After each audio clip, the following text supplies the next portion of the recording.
pagi anak-anak, bagaimana kabar hari ini? Bu Indah harap kalian tetap sehat dan tetap semangat. Sudah siap mengikuti acara MPLS pada hari ini untuk hari yang kedua? Sebelum kita memasuki materi, kita akan berdoa terlebih dahulu. Mari kita berdoa. Terima kasih Tuhan atas berkat-Mu sehingga kami, anak-anak-Mu, Kau kumpulkan melalui daring ini. Bapa berkati sehingga Engkau bisa memberkati pemateri yang akan menyampaikan pada siang hari ini. Terima kasih Tuhan. Amin. Untuk materi hari ini adalah yang pertama, kurikulum dan cara belajar siswa oleh Ibu Dr. Anda Arum Pitayaning Tias. Yang kedua, pendidikan karakter, tata krama, dan tata tertib siswa oleh Ibu Karlina Septiani SPD. Di tengah penyampaian materi, akan ada selingan pemutaran film pendek karya siswa SMP Mase 1 PSHK dengan judul Priuk dan Tumbas. Selamat mengikuti.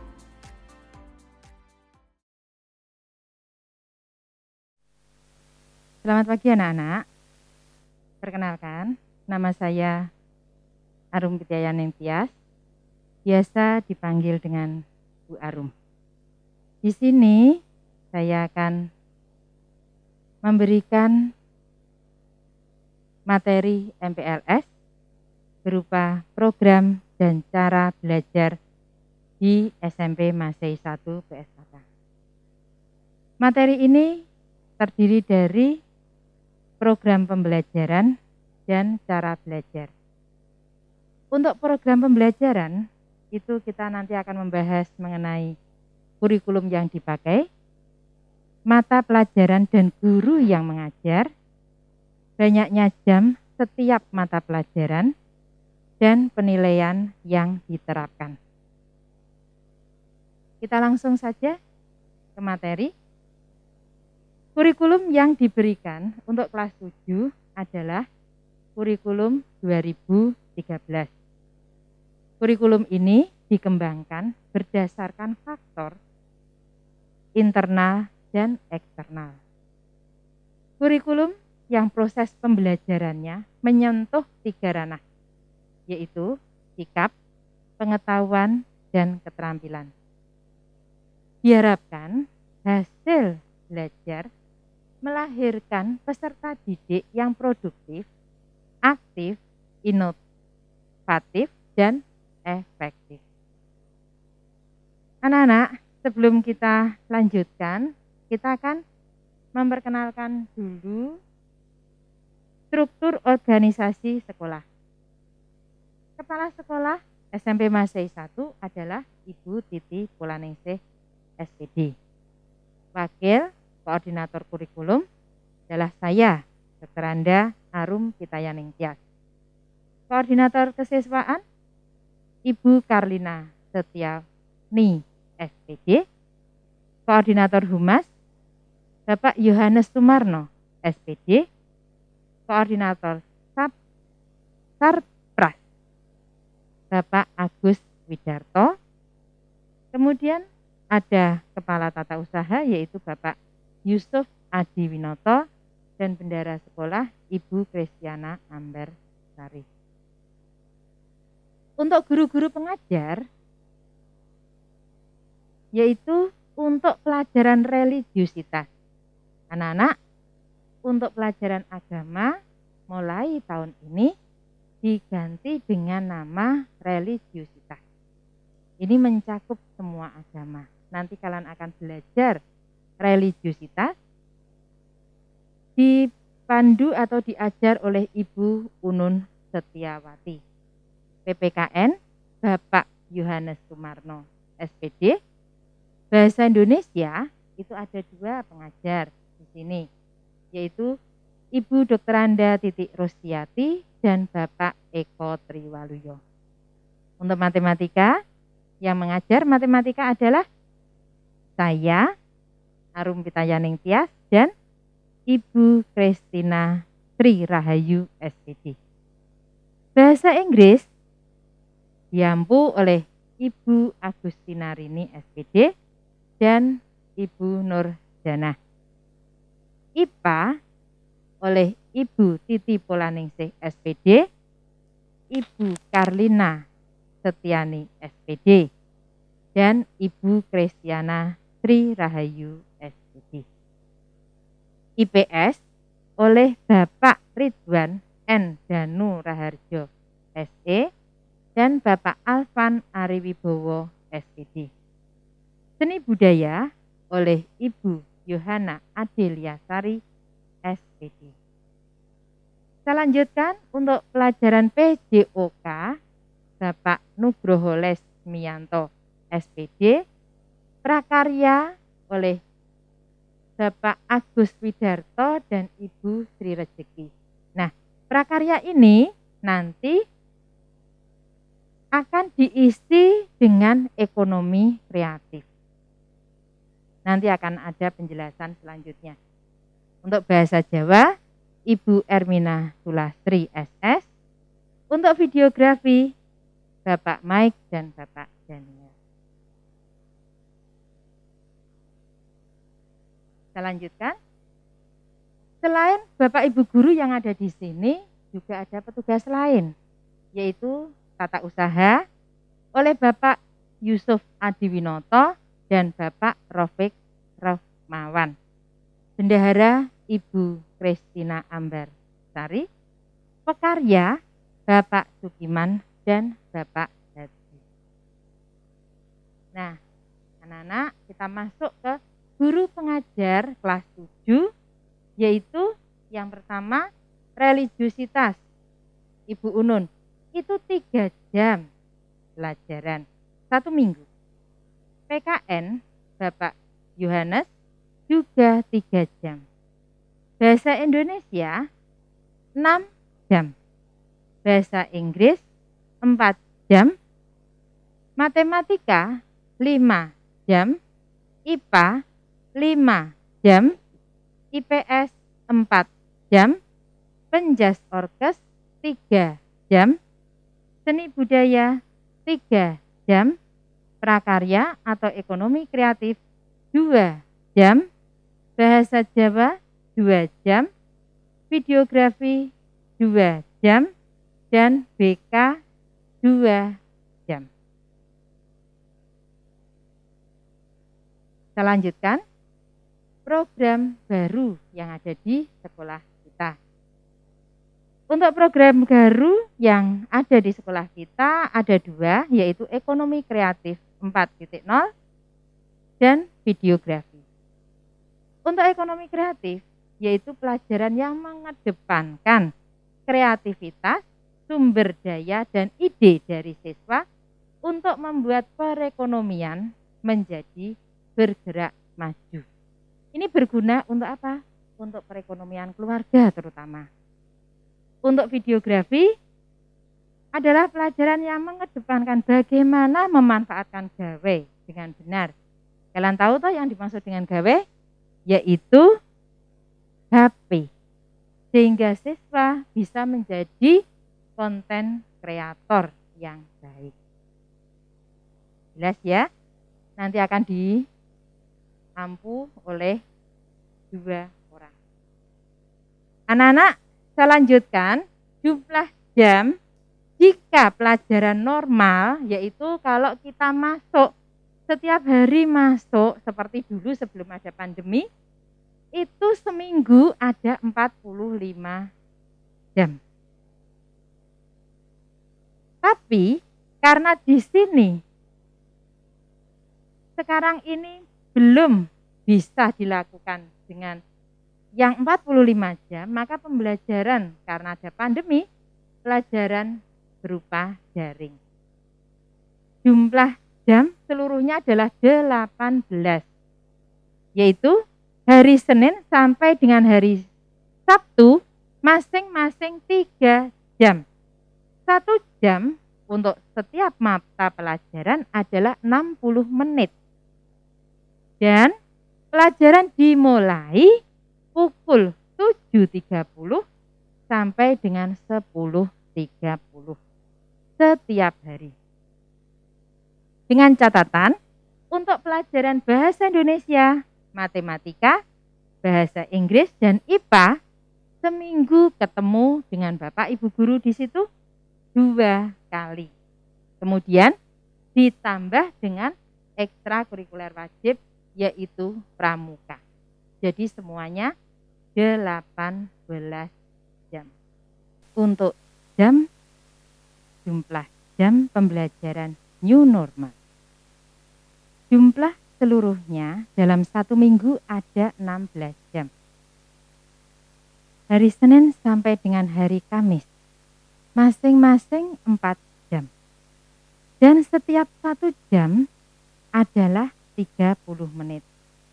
Itu akan dibagi satu kelas menjadi 2 sesi.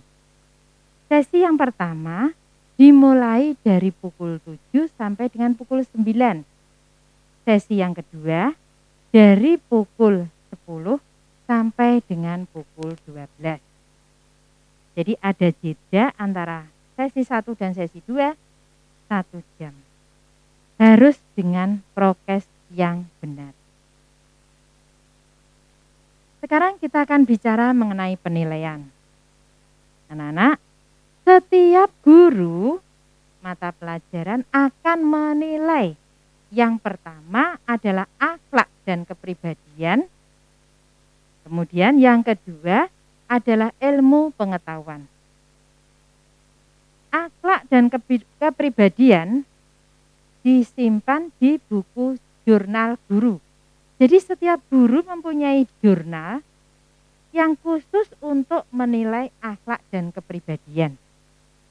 Sedangkan untuk ilmu pengetahuan itu penilaiannya adalah penilaian harian, penilaian tengah semester, penilaian akhir semester. Tuh.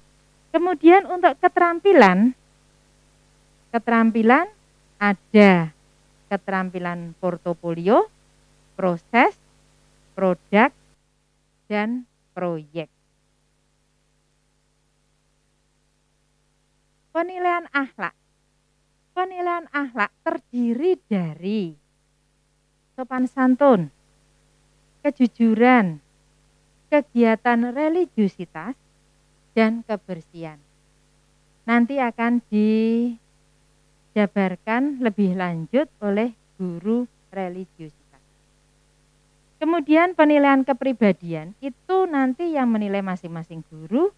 Yang dinilai adalah kedisiplinan, percaya diri, kompetitif, tanggung jawab, peduli, dan mandiri.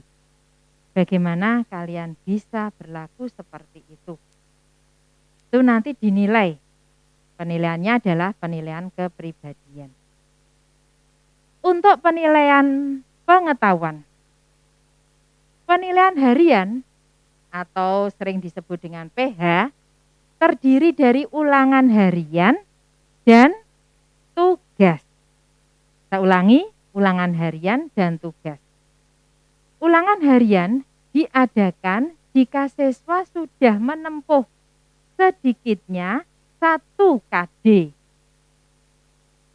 Jika di penilaian harian siswa mendapat nilai kurang dari KKM, maka harus dilakukan remedi sampai benar-benar nilai menjadi tuntas atau minimal KKM. Kemudian untuk tugas diberikan setiap akhir pelajaran. Dapat berupa tulis ataupun lesan. Penilaian tengah semester sering disebut dengan PTS. Diadakan jika pembelajaran sudah berlangsung 8 sampai 9 minggu. Perkiraan untuk PTS pertama atau gasal itu adalah bulan September.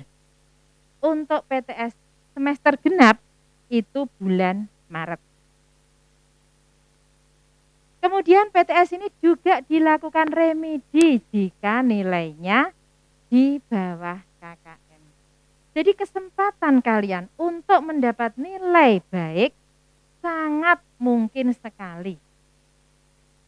Ya, itu bukan menjadikan kalian menjadi malas belajar, tetapi kalau bisa kalian itu tidak usah remedi, langsung dapat nilai lebih dari KKM. Penilaian akhir semester atau penilaian akhir tahun. Kalau akhir semester itu dilaksanakan pada bulan Desember. Kalau akhir tahun dilaksanakan pada bulan Juni. Tuh. Kita lanjutkan. Penilaian keterampilan. Ada 4. Praktek, yaitu mengukur capaian belajar yang berupa keterampilan proses. Yang kedua, produk adalah mengukur capaian pembelajaran yang berupa keterampilan dalam membuat produk-produk teknologi dan seni. Yang ketiga, proyek, mengukur kemampuan peserta didik dalam mengaplikasikan pengetahuannya melalui penyelesaian suatu tugas proyek dalam periode atau waktu tertentu. Dan terakhir, portofolio, yaitu sampel karya siswa terbaik dari KD dan pada KI 4 untuk mendeskripsikan capaian kompetensi keterampilan dalam 1 semester.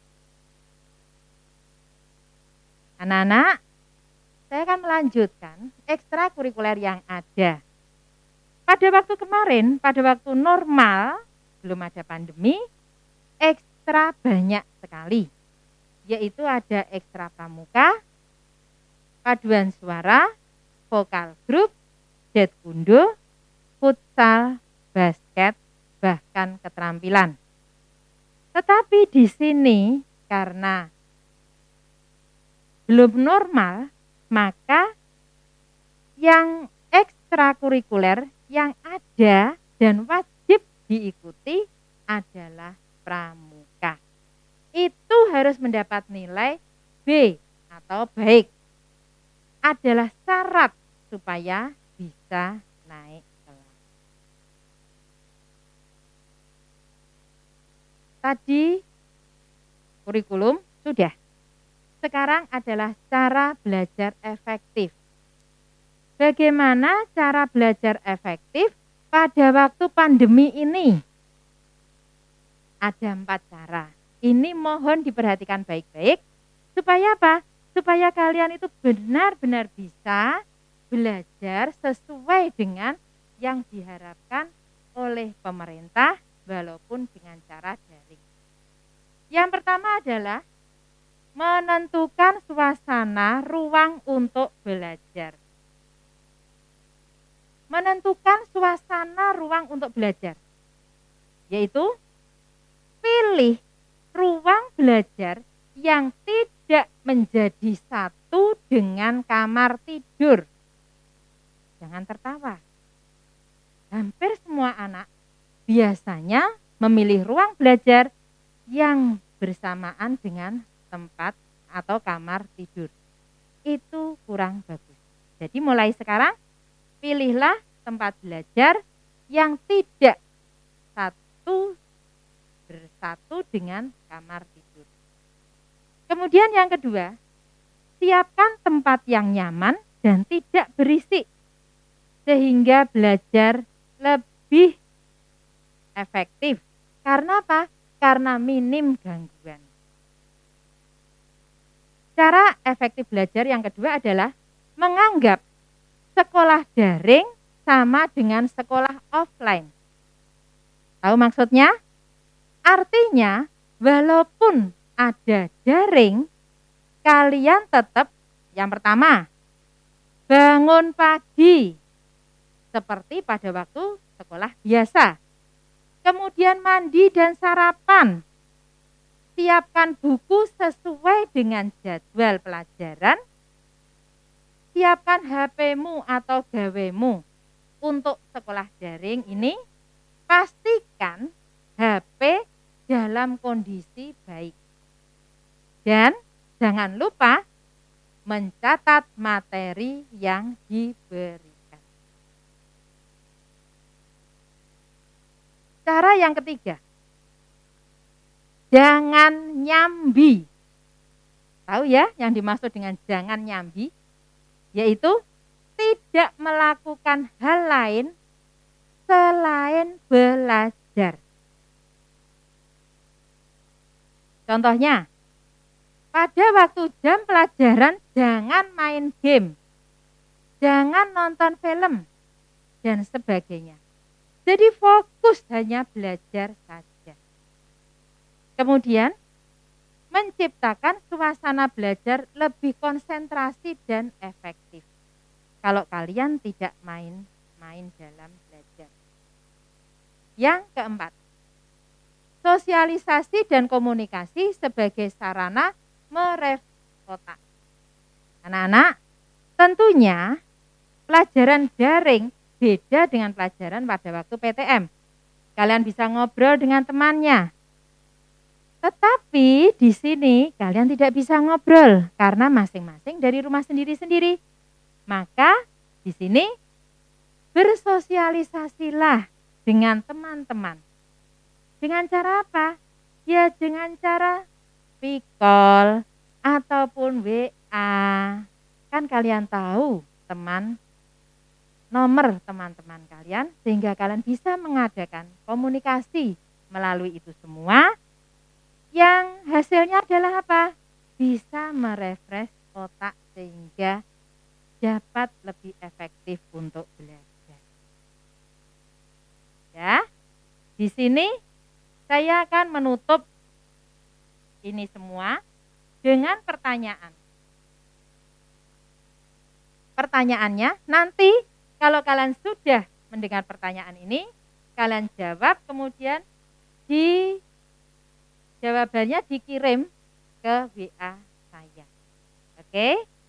Pertanyaannya adalah, apa yang akan Anda lakukan untuk dapat memenuhi target nilai di kelas 7 ini? Yang pertama. Yang kedua, dari uraian tentang kurikulum, apa yang menurut Anda merasa berat dalam melakukannya? Ya, jangan lupa nanti dikirim di WA saya, ada di buku panduan nomornya. Demikian paparan dari kurikulum mengenai cara belajar efektif dan kurikulum yang dipakai di sekolah ini. Selamat belajar, selamat bergabung dengan kami SMP Masih 1 PSAK. Yakin bersama Tuhan kita bisa. Terima kasih.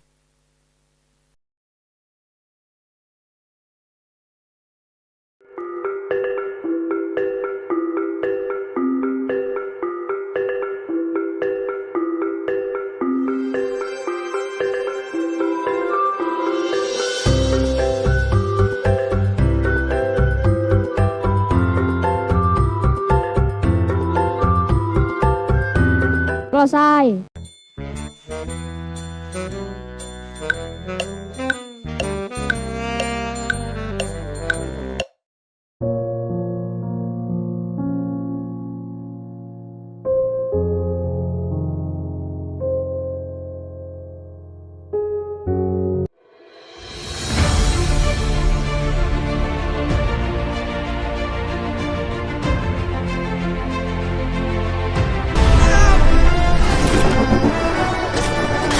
Bang.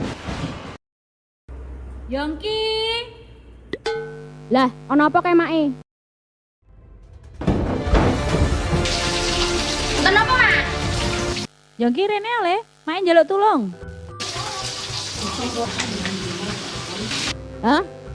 Mae tumbaske beras sekilo ning warung ya Le. Oke, Mak. Sesek Le, lah kok ora nggo masker? Loh, iki kan masker Spiderman, Mak. Sik, aja lunga sik. Nah, iki lho senjatane Spiderman. Yongki kan Spidermane Mae. Sip, oke, berarti Yongki pahlawan, Mak. Iya, Yongki itu pahlawan untuk diri sendiri dan untuk orang lain. Sip, Mak. Yongki akan selalu pakai masker dan melawan COVID-19.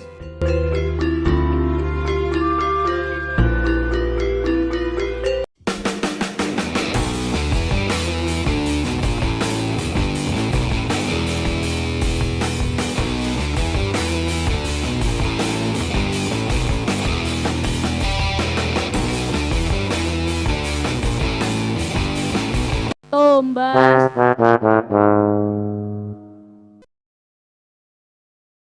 Ingat selalu pesan ibu, jaga jarakmu, hindari kerumunan, jaga keluargamu.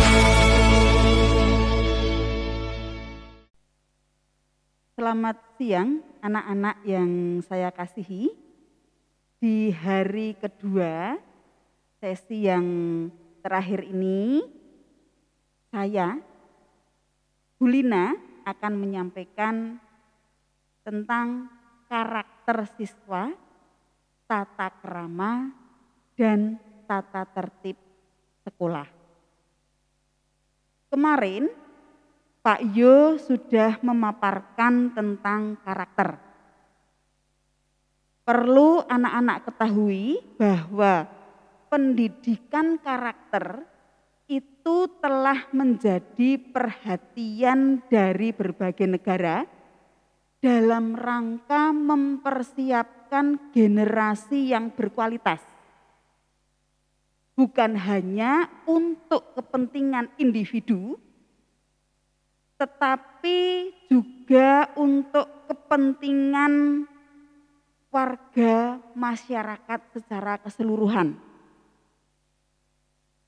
Nah, di dalam pendidikan karakter terdapat nilai-nilai pendidikan karakter yang jumlahnya ada 18. Yaitu yang pertama, religius. Kedua, jujur.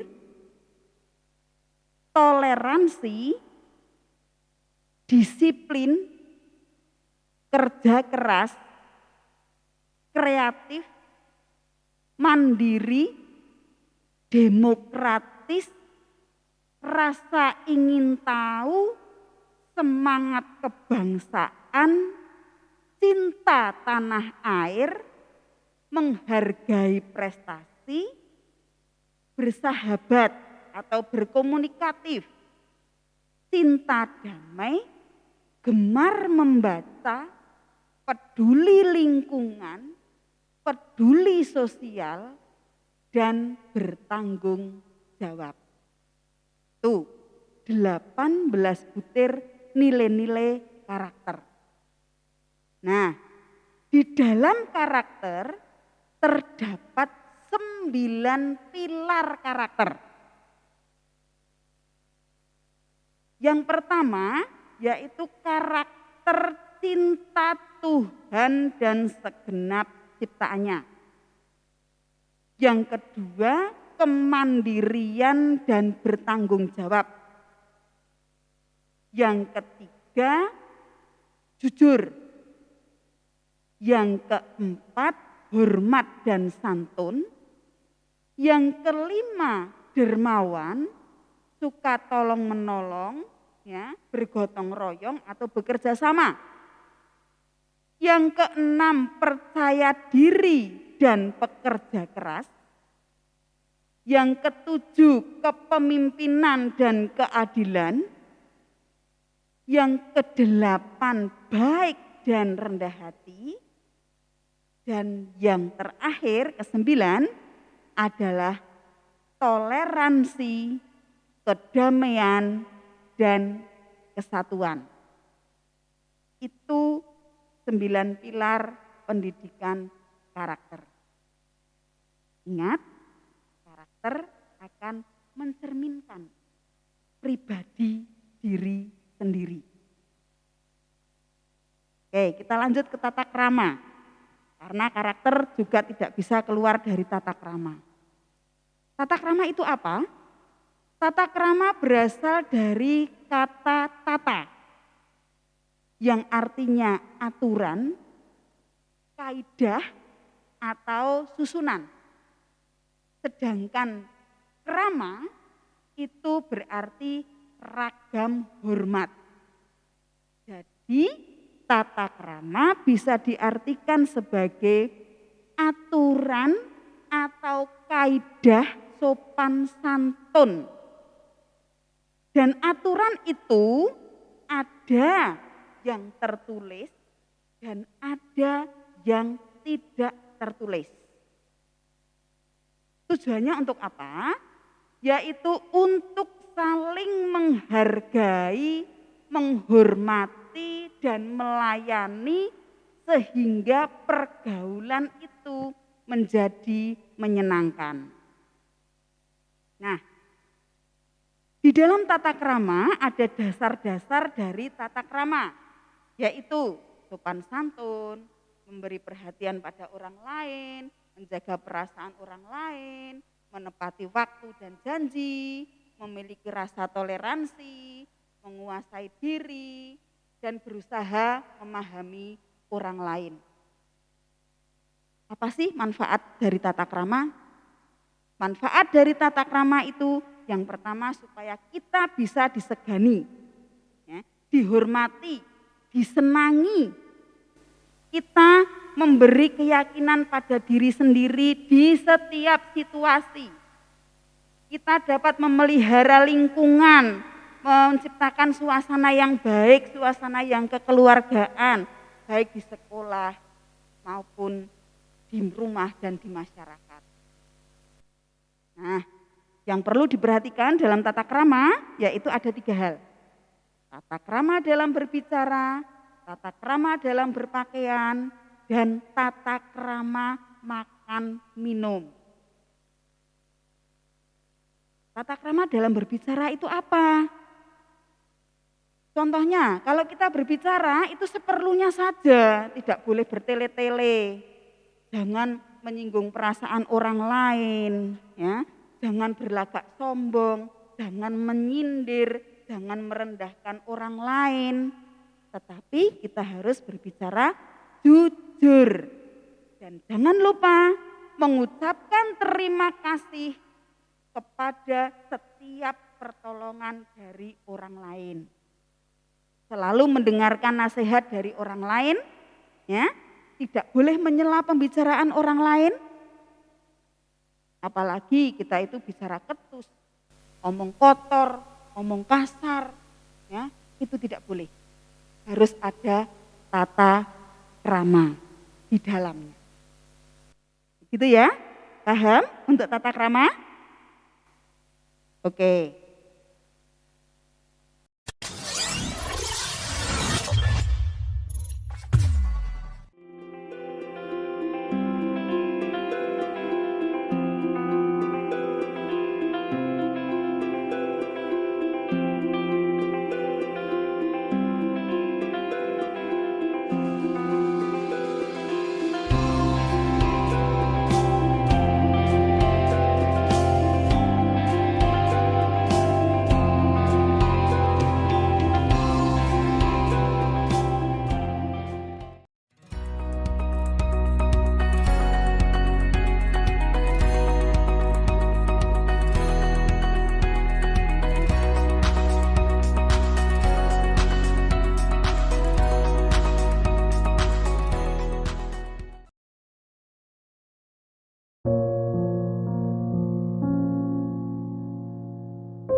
Seandainya aku jadi orang kaya,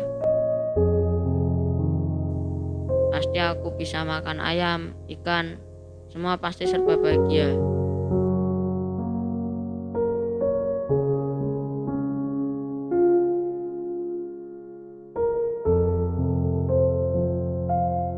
Tapi semua hanya mimpi.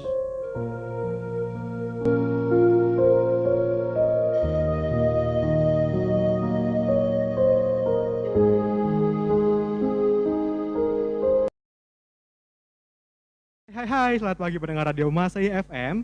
Hari ini adalah Hari Ibu. Selamat Hari Ibu untuk seluruh ibu di Indonesia. Nah, sudahkah kalian mengucapkan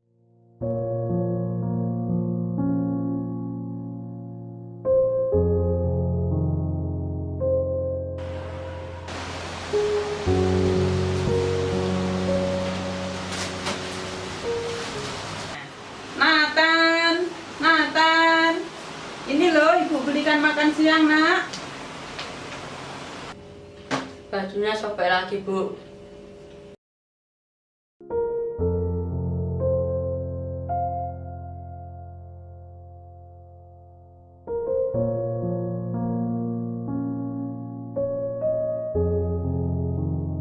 Kasihan anakku, aku harus bagaimana? Di doa ibuku dengar ada namaku disebut.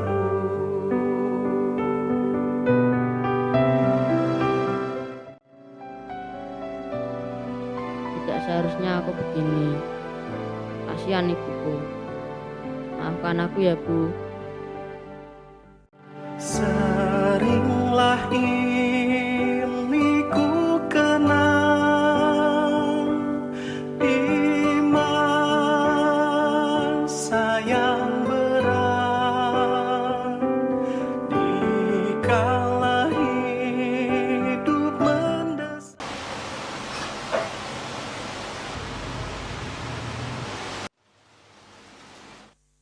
Ibu belum bisa membelikan seragam baru ya nak? Bu.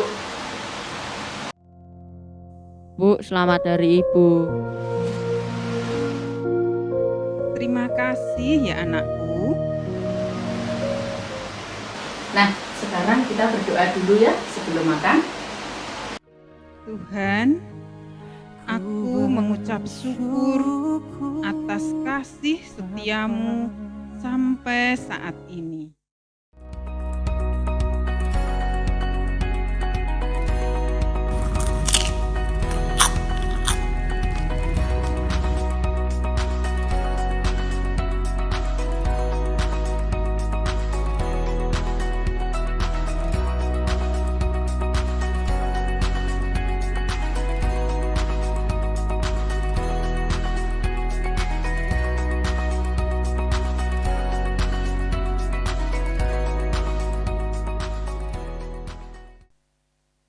Oke anak-anak kita lanjut. Kalau tadi kita bicara tentang tata krama dalam berbicara, sekarang kita bicara tentang tata krama dalam berpakaian. Ingat, orang tua kita itu dulu selalu mengajari bahasa Jawa yang demikian. Ajining diri saka lati, ajining raga saka busana. Tahu artinya? Artinya kita akan dihargai dari bagaimana cara kita bicara, dan kita juga akan dihargai bagaimana kita berpakaian. Nah anak-anak, sebagai anak sekolah, seragam itu merupakan cermin dari kepribadian. Contoh, selalu memakai seragam sesuai dengan hari yang ditentukan. Tidak boleh saltum, ya, jangan sampai saltum ya. Tahu saltum? Salah kostum.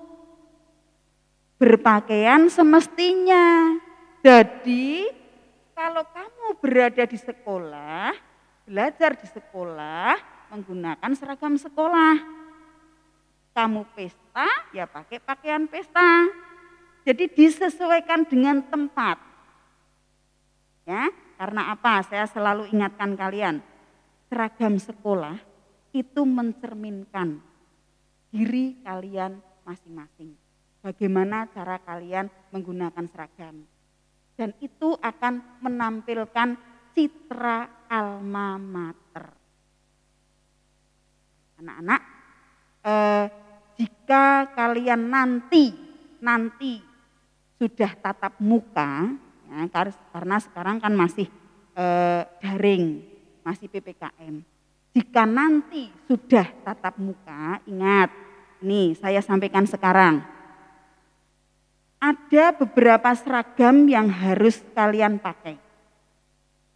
Ya, hari Senin dan Selasa memakai baju OSIS putih, bawahnya biru, dengan kaos kaki berwarna putih, sepatu hitam polos tanpa hiasan. Hari Rabu dan Kamis kalian menggunakan seragam yayasan PSAK, yaitu baju yang kotak-kotak yayasan, dengan sepatu hitam polos atau sepatu bebas tanpa hiasan. Hari Jumatnya memakai pakaian pramuka lengkap dengan hasduk atau tangan leher, kaos kaki hitam, sepatu hitam. Dan hari Jumatnya, hari Sabtunya maaf, dan hari Sabtu kalian memakai seragam batik sekolah, identitas sekolah. Atasnya batik identitas sekolah, bawahnya rok atau celana OSIS yang biru. Dan ingat, bed lokasi harus lengkap. Ya, karena pribadimu, ya, seragammu mencerminkan pribadimu. Kemudian untuk pakaian olahraga. Pakaian olahraga yang dipakai adalah pakaian olahraga yang sudah ditentukan oleh sekolah. Nah, kalau saat ini anak-anak kan masih PJJ, masih daring. Boleh enggak datang ke sekolah? Boleh, kalau bertanya sesuatu ke sekolah silahkan, jika tidak jelas boleh bertanya. Tetapi untuk datang ke sekolah, ingat memakai pakaian yang sopan dan bersepatu. Jika kalian menggunakan jaket, ya, begitu memasuki pintu gerbang sekolah, jaket harus dilepas. Ingat ya, jangan sampai lupa. Oke, anak-anak, sebagai anak sekolah juga saya akan sampaikan etika cara kamu berdandan ke sekolah. Ya, kalau anak perempuan itu setelah mandi sering sekali siram rambut, ya. Boleh enggak? Boleh, tetapi tidak boleh memakai bedak berlebihan, tidak boleh memakai pemerah bibir, tidak boleh mengecat kuku, ya.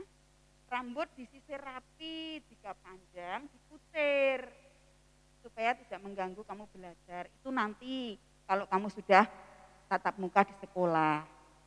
Ya.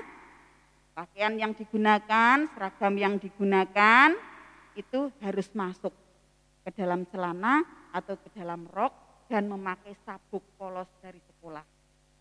Tidak boleh menggunakan perhiasan emas yang berlebihan atau bahan-bahan lain, terlebih untuk anak-anak yang laki-laki.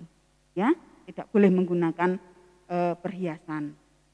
Nah, di sini saya contohkan seragam sekolah, di mana letak bed lokasinya. Ya, di saku ada OSIS, atasnya ada bendera merah putih, kemudian sebelah kanan nama, sebelah kanan lengan kanan itu ada lokasi. Jangan lupa ya, itu harus kalian perhatikan. Nah anak-anak, perlu kalian perhatikan itu kalau kalian bertamu baik di sekolah masuk ke ruang kantor guru atau masuk ke kelas. Yang perlu kamu perhatikan adalah mengetuk pintu sebelum masuk. 3 kali sudah cukup. Ya. Kemudian mengucapkan salam kepada Bapak Ibu guru yang ada. Kemudian memasuki ruangan dengan sopan, tidak usah berlari-lari atau berbuat gaduh. Baru kamu sampaikan keperluannya apa. Setelah selesai, kamu meninggalkan ruangan dengan sopan. Jangan lupa, ucapkan terima kasih. Ya, jangan lupa itu. Kemudian ada juga etika makan dan minum. Anak-anak makan dan minum di rumah maupun di tempat lain itu satu. Tidak boleh bicara saat makan. Ya, saat mengunyah mulut harus tertutup. Jangan sampai berbunyi sendoknya untuk mengambil makanan. Ya. Lagi ini yang penting, tidak boleh mengambil makanan sendiri secara berlebihan. Karena nanti tidak akan habis. Itu berkat Tuhan loh. Ya, berkat Tuhan itu. Jangan sampai dibuang sia-sia. Oke anak-anak, saya akan tegaskan sebagai siswa, jika nanti sudah tatap muka, ya, yang pertama kamu lakukan berjanji terhadap dirimu sendiri, komitmen terhadap diri sendiri, yaitu aku akan datang on time sebelum bel berbunyi. Aku akan menyiapkan pelajaran untuk menerima pelajaran dengan baik. Aku akan mengerjakan tugas sesuai dengan jadwal. Aku akan mengerjakan PR di rumah. Ya. Aku akan mengatur waktuku dengan bijak. Aku akan memakai seragam dengan ketentuan yang berlaku. Aku tidak akan membolos. Aku akan selalu menjaga kebersihan lingkungan, baik lingkungan sekolah ketika kamu ada di sekolah, dan menjaga fasilitas yang ada di sekolah dengan baik. Aku akan bersikap jujur, tidak akan mencontek ketika ulangan, bersikap sopan terhadap setiap orang. Aku tidak akan pernah merokok, tidak akan pernah berkelahi, tidak akan pernah mencuri.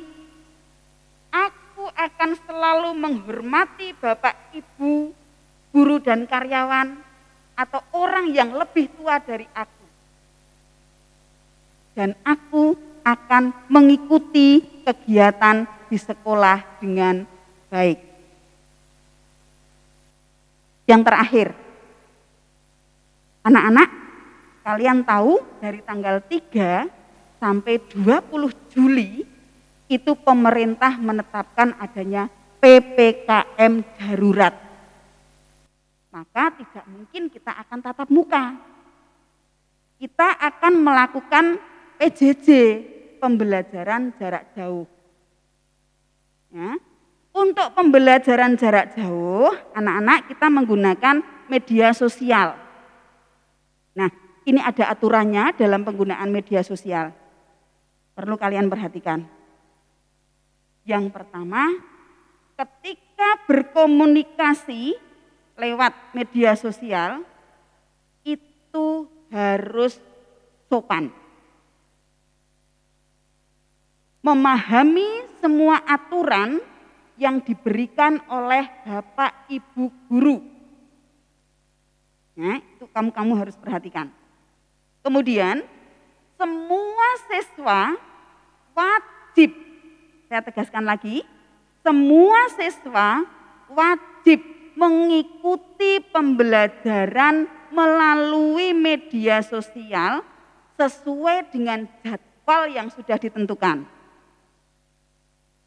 Dan wajib mengumpulkan hasil atau tugas dari pembelajaran jarak jauh. Ya, sehingga kalian harap memperhatikan waktu pengumpulan hasil pembelajaran itu ditentukan oleh guru mata pelajaran masing-masing. Sehingga kalau kalian tidak jelas, berkomunikasilah dengan santun melalui guru pengajar, ya. Kamu bisa WA langsung atau telepon langsung, silahkan. Yang jelas kalian harus bertanggung jawab terhadap diri sendiri. Oke? Nah, nanti juga sekolah meminjamkan buku pada kalian masing-masing, buku paket. Itu harus dipelihara dengan baik. Disampul dengan rapi, digunakan dengan baik untuk pembelajaran jarak jauh. Yang terakhir anak-anak, jika kalian sakit dan tidak bisa mengikuti PJJ dengan baik, wajib melaporkan kepada guru atau wali kelas atau guru BK. Demikian dari sesi yang terakhir di hari yang kedua ini saya sampaikan. Semoga anak-anak bisa paham dengan apa yang sudah saya sampaikan dan bisa melakukannya dengan baik. Terima kasih. Sebelumnya kita akan tutup dengan doa. Kita berdoa. Tuhan yang Maha Kasih, kembali kami mengucap syukur atas segala berkat Tuhan di dalam kami mengikuti kegiatan MPLS di hari yang kedua ini. Kiranya apa yang sudah kami sampaikan boleh diterima dengan anak-anak dengan baik, sehingga anak-anak boleh melakukannya di dalam setiap langkah kehidupannya. Menjadi anak yang santun, menjadi anak yang berkarakter. Terima kasih Tuhan, hanya di dalam nama-Mu kami serahkan doa kami. Amin.